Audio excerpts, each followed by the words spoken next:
All right, let's take you to the northwest now. Murder-accused ANC MP Sibusiso Kula appeared in the Orkney Magistrate's Court this morning. The case has been transferred to the regional court and postponed to the 22nd of next month. Kula is accused of murdering his wife Jennifer Muhumi in November last year. He's out on bail of 50,000 rand. Some are questioning the governing party's silence on the matter. Let's take you live there where we find our reporter Bafedile Moerane following this story for us. Bafedile, of course, a lot of people would ask themselves why Mr. Kula is still active in the province of the Northwest and within the politics of the ANC. Well, most certainly, Masejo, that is one of the factors that are actually in question at this point in time. And earlier on in the morning, ahead of the court appearance, we engaged him, and having to say that he had engaged the African National Congress National Executive Committee on the matter after he was arrested. And then the conclusion was that he can continue and serve the party as a member of parliament, but recuse himself or step aside in any matters affecting the African National Congress. So it's really confusing when it comes to that part, as to say that for him to be a member of parliament, he was deployed by the African National Congress, but he cannot at this point now distinguish, that relationship to say that he's not participating in ANC matters, but he is still there representing the party in parliament and having to draw salary. So this is one matter that has actually been dragging in court for 10 months at this point in time. He was arrested in January. We understand that his wife, Geneva Mutlomi, was killed in November last year. And then Kula reported the matter to the police officials. And later on, we understand he was linked to this particular murder, and then he was arrested.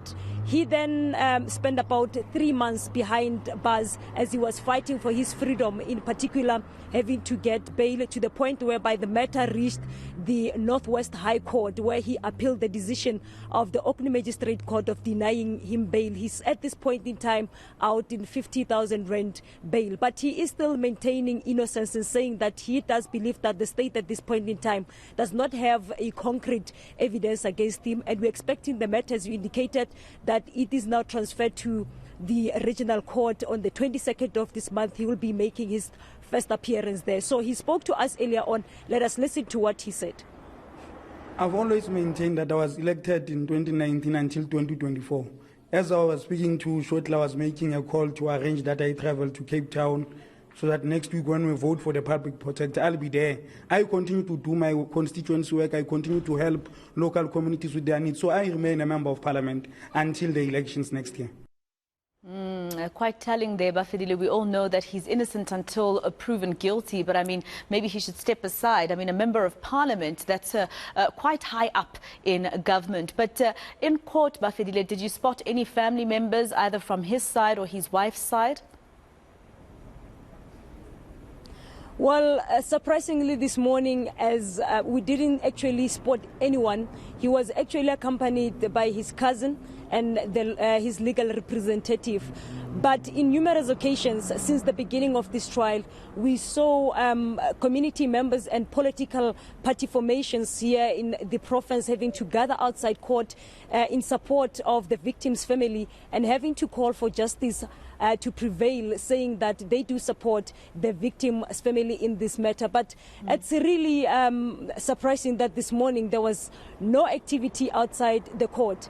And earlier on, Masejo, we engaged the provincial police spokesperson, Sabata Mokwabone, where we understand that they are investigating another case in relation to the bombing of Sibusiso Kula, the ANC MP member of parliament, actually, house. It was bombed last Friday, and the investigations are currently underway, where the police have confirmed that Kula and other 3 men had met with a group of security officials in one of the grounds in Kanana, where he is residing. And following that meeting, altercation ensued where shots were fired. And subsequent to that, his house was burned later. So the investigations are at this point still continuing. So we will also follow up later on as to hear what are the police finding as the days goes by. But we have asked him as to whether is he involved in any other businesses, but he said that he does not admire or does not have any business interest at this point in time, but serving as a member of parliament. All right. Bafedile Moerane, live for us in Orkney.